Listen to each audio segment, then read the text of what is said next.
Les plus modestes des habitants de la ville de Lubumbashi ont en termes de santé une référence principale de tout temps.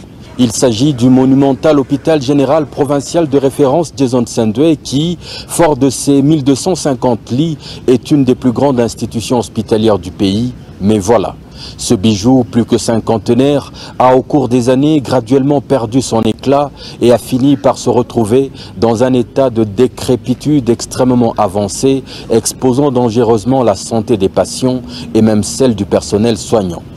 Des pavillons d'internement au bloc opératoire qui ressemblaient plus à des boucheries et des salles de soudure qu'à un lieu de pratique saine de la chirurgie. Depuis son avènement à la tête de la province, l'honorable Moïse Katumbi Tchapoué a tenu, avec les moyens disponibles, à sauver ce refuge populaire de santé en intervenant régulièrement, soit en équipement comme en produits pharmaceutiques, mais beaucoup restait cependant à faire. C'est ainsi qu'il a sollicité l'assistance de la Fondation Famille Gettler pour la réhabilitation des blocs opératoires en priorité. Cet hôpital géant était même dépourvu de toute fourniture en eau. À l'aide de plusieurs millions d'euros mobilisés par le plaidoyer du gouverneur, l'entreprise italienne Sorima Hospital Development, leader mondial de construction et d'installation d'équipements de chirurgie et des salles d'opération, a été retenue pour exécuter l'énorme tâche.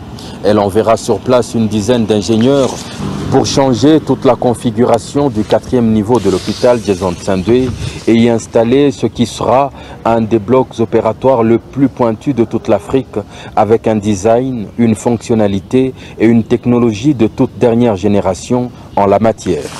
Après quelques mois de travaux, les résultats sont là.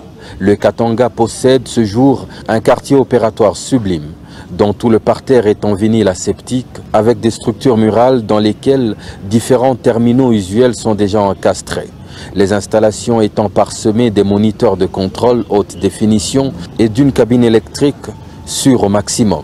Le bureau de médecin, la cabine, la salle de préparation, la salle d'émergence, bourrée de lumière et lampes de plus grande fabrique amovibles, sont tout faits pour un usage aisé et confortable, à la fois pour les patients et les chirurgiens.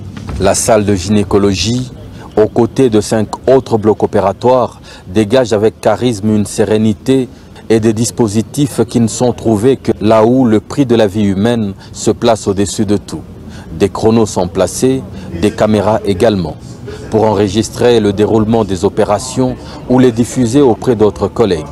Des caméras qui seront également utiles aux nombreux étudiants en médecine et aux médecins stagiaires. Les terminaux à gaz sont eux aussi prêts. La salle d'infirmiers n'a pas été oubliée.